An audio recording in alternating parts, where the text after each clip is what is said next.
What's up, CFO gang? It's your boy J Tuck. Real Cowboys fans, stand up and yo, yesterday's game is over. We can't sit here and mourn our losses. We gotta lick our wounds, lace our boots up, and get right back to work. So what I want to do today is take a look at what really transpired and happened in yesterday's game in the red zone. Now I have a bunch of clips, so we're not going to get cute and fancy with all the annotations, all the graphics, right? But I have some of the titles on the screen. Don't pay too much attention to the titles. It's just really for me because I got about 25 clips that we're going to go through. So sit back, get comfortable, and let's find out what's going on with the Dallas Cowboys in the red zone. So in this very first play right here, we'll come out in 12 personnel and you'll see an inside handoff to Tony Pollard. Good blocking up front. Now, I will say this, Tony Pollard probably could have bounced it out a little bit. I think that was Schoonmaker on the outside, and you see this edge rusher kind of get tossed down. So if Tony Pollard would have saw that, he probably could have bounced out and hit the outside edges, but it's probably too late. But overall, good play call, good run from Tony Pollard, and great push up front. I like what I saw as far as the play call, right? It's a proper moment. And then also the blocking up front, because they come out in 12 personnel, 2 tight ends with Ferg and Schoon.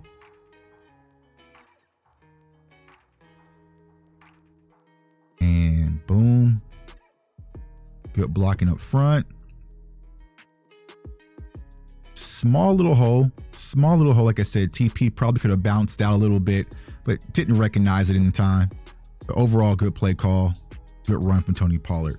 On the next play right here, so if you watch last week's video that when we talked about the red zone, right, I mentioned Michael Gallup getting one-on-one opportunities on the outside, and we'll see that here with Brandon Cooks, and we'll see that with other wide receivers as we go through the film. So it looks like the Cowboys, I'm not sure if they listened to me, but when they did have one-on-one coverage on the outside, they did take a shot, and you'll see Brandon Cooks up top. Good ball. He just didn't have enough space, but it was still a good grab. He still made the catch. But I like that because it keeps defenses honest. That, hey, if you're going to give us one-on-one coverage and no safety help, we have wide receivers that we can take a shot with. And they did that with Cooks. They did it with Gallup, and they also did it with CD. So overall, like I said, just didn't have enough space to get in bounds. On the next play, we'll see the burst of Rico. It's a touchdown play to Rico. Good, smart play call. Good screen. Rico get out in space, blocking up front, and a thirst for getting the end zone. So I will say this, when you're watching Rico, he has some bursts. I like the way that Rico is running. I like what I'm seeing from him thus far. He just needs a little bit more opportunity in my book. Because it's either going to be, like we talked about last week, it's either going to be Hunter or it's going to be Rico. But you're going to need some type of power running back besides Tony Pollard. That's just not Tony Pollard's game. So if it's going to be Rico, and I don't think Rico is a power guy, he's more of a burst guy, right? But he can do a lot of different things. So I really want to see the Cowboys utilize not just Rico, but Deuce Vaughn as well. Utilize that running back room more than what we saw yesterday. On this next play, my guy TJ Bass loses this rep. Tackle on Tony Pollard. But overall, I'll say this, even though it was kind of a makeshift offensive line, you had 2 rookies, kind of out there starting for their first day, right? It wasn't too bad. It wasn't overbearing. It was like, oh my God, we're just getting smoked up front. But little things like this. Leverage on TJ Bass. Goes and makes the play. Oh, he just lost that rep. All right. Now, on this play, you have a play action boot, and if you play me in Madden, it's PA over. I'll run this a lot on Madden, right? But you have the play action. You're gonna see Dak Prescott boot out. Now, me personally, I would like to see a little bit more effort from 88. I would like to see a little bit more effort from 88. But if you look at it, everything is kind of bagged. If you're Dak Prescott, this is bagged, this is bagged. This is kind of bagged. You have 2 on 1 right here. So there's nowhere really to go. The only opportunity Dak could have had is when he escaped the pocket. If CD would have took a more of a sharper and a harder turn out to maybe the back pylon, maybe Dak could have sailed it a little bit. Now he's doing it now, but it's a little too late. Dak's already releasing it. You could possibly sailed it to CD in the back pylon, or maybe kind of snuck this around to Jake Ferguson and allow Jake Ferguson to actually make a play because we didn't need to score. The first down marker was on the 1 yard line. But at that point, Dak has 4 people around him. He's just like, I'm gonna get rid of it because it looks like he wanted to, but he pump faked it.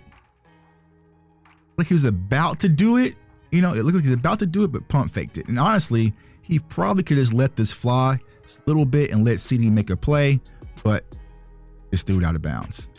Clear for the next play. All right, now I will say this, right? So they're gonna motion out, go into empty formation. And I think that, you know, with the offensive lineman kind of being the way that it was yesterday, I think that Dak's clock was sped up. I think it was really sped up. And if you watch a lot of my previous videos, I feel like when Dak's clock gets sped up, that's when he's not playing his best football. So you have this free blitzer untouched coming in to take a shot at Dak. Now, here's what I would think that he wanted to do ideally. As soon as his back foot plants, is that I think that's Cooks right there. Right, hit Cooks, let it fly. Right, so as soon as that back foot drops, because you see the pressure coming, I know Dak felt the pressure. 1, 2, bam, let it go.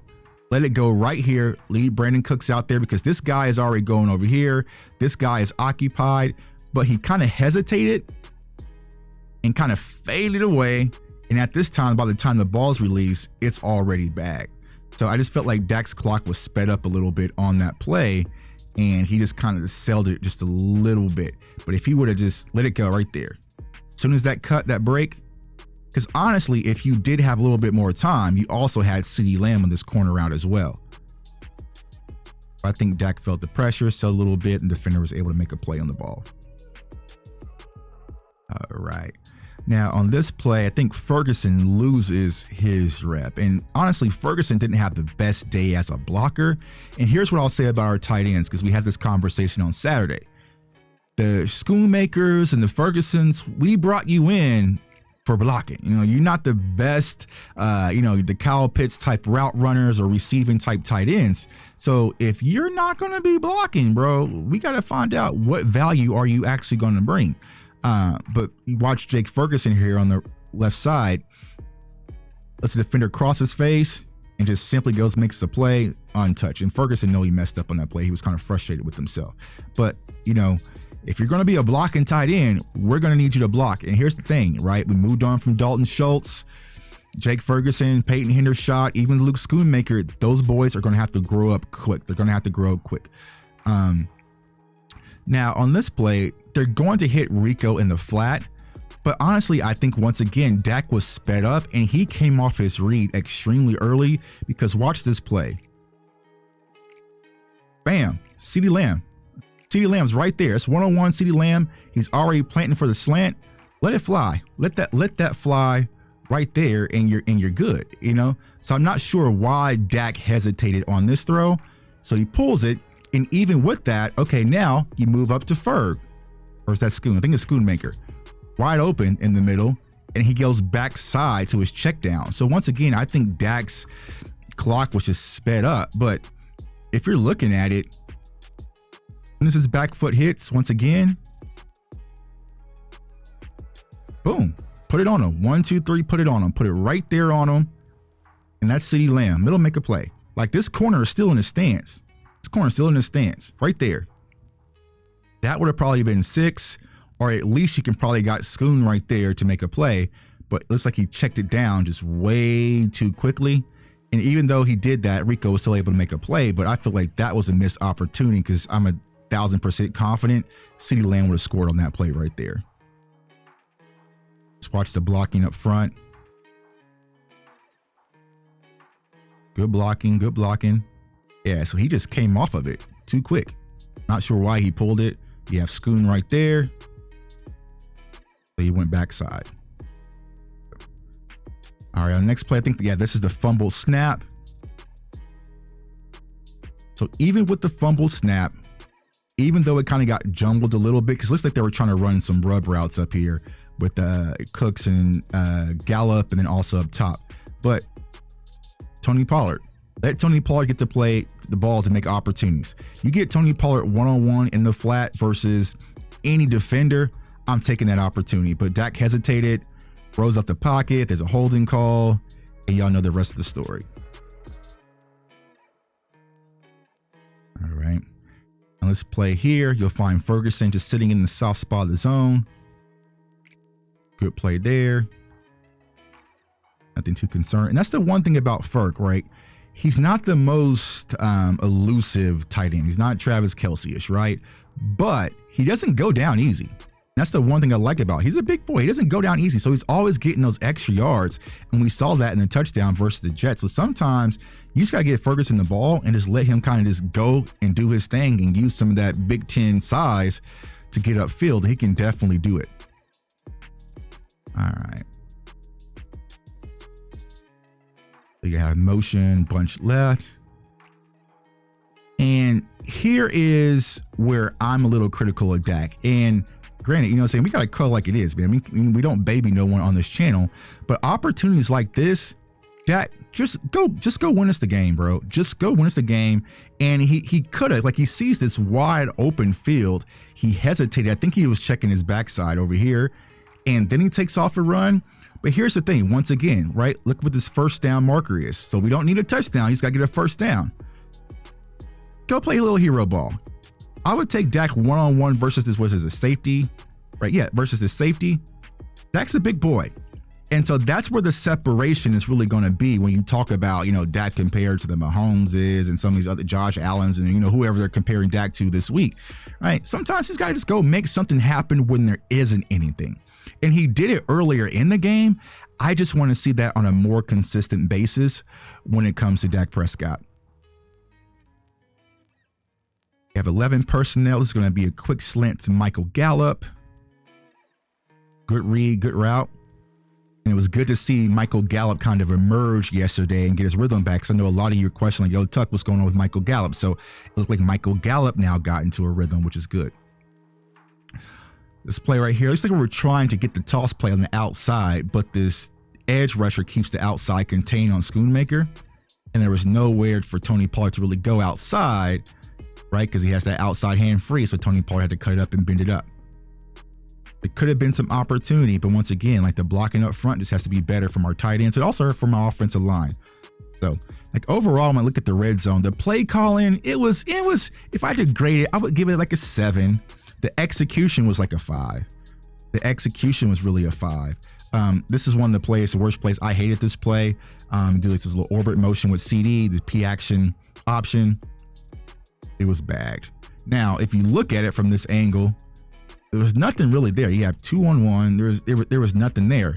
But on the outside, if you would probably just hand it to Tony Pollard, there would have been some opportunity. But I did not like this play call. It's like, all right, I was watching the game yesterday. It's like, all right, what's really going on? Kind of gave me PTSD of Kellen Moore. Gave me some, but look at this, right? Boom, these outside guys, TJ Bass, they're all getting to the outside. If Tony Pollard had this ball, maybe there was an opportunity. Right. And let's see here. Now this play, you know, I know Beyonce had a concert the other night in Houston. I'm not sure, but CeeDee Lamb, bro, this is a little diva-ish. You got to go make a play on this ball. You got to go make a play on this ball. I don't care if you're being held, because I've seen CeeDee Lamb make plays on the ball like this numerous times. You got to go make a play. You can't allow the referees to kind of dictate what's going to happen, because we know Dallas Cowboys, they're not going to give you anything. So you got to go make a play on the ball. On this play right here, Michael Gallup runs a great sluggo route. Slant. Go. And it's there. Now, I've seen this called 1,000 times versus the Dallas Cowboys. This is a pass interference. And they threw the flag and picked it out. His heads didn't get around. The engagement is there before the ball is there. Like, everything is a pass interference. They threw the flag, and then they picked it up. So this play right here, I really just don't understand. And I feel like that kind of changed the course of the game a little bit. But that was a BS call. That was a BS call. I'm going to skip through because I don't want to make this video too long. On this play right here, just once again, is where it's like, I feel like Dak should just use his legs a little bit more. Use his legs. And I think that we just need to utilize the RPO. And Dak even mentioned that in the post-game interview. What's that? No, it's not that play. Yeah, not this play. That's what happens when I skip through. The play was a handoff to Tony Pollard. The play. It was a play. This is a handoff to Tony Pollard. All right. And I think this play here, this is the interception. So this is what everyone kind of came to see, the interception. So Dak drops back. And a lot of people act like this lost the game. Like, bro, we would have to score a touchdown, get a 2-point conversion, get the ball back, score another touchdown. But if you look at it from a scheme standpoint, you have Tony Pollard in the flat. You probably could have went to the flat. What Dak was wanting to do is let Kaiser White kind of float out the pitcher and send it off his back ear, right? Now, me personally, even if that was to happen, right? Let's say you take Kaiser White out the pitcher, you still got to allow Brandon Cooks to make a catch with this defender and then this safety, in praying that he doesn't end Brandon Cooks' life, So it was a tough throw to make. Now, me personally, if you would have been just a little bit more patient, I felt like Ferguson right here may have gotten an opportunity. That's probably where I would have went, but Dak already released the ball and there was the interception. So like I said, overall with the red zone, it's going to be concerned. It's going to be areas of improvement that we need to fix ASAP. I think getting back to the power run game is going to be improving, not being so predictable, running on first down, running on first down, blocking and protection. And also just when you get an opportunity, you got to make a play. So we'll see what happens on Sunday, but this is going to be something we definitely have to keep our eye on, Cowboys Nation, because yesterday it was a problem, man. Comment, like, subscribe. Follow me on all social media platforms. If you like film breakdowns and everything, you're in the right spot. I want everyone to stay safe, stay blessed, stay encouraged, and go Cowboys. Peace.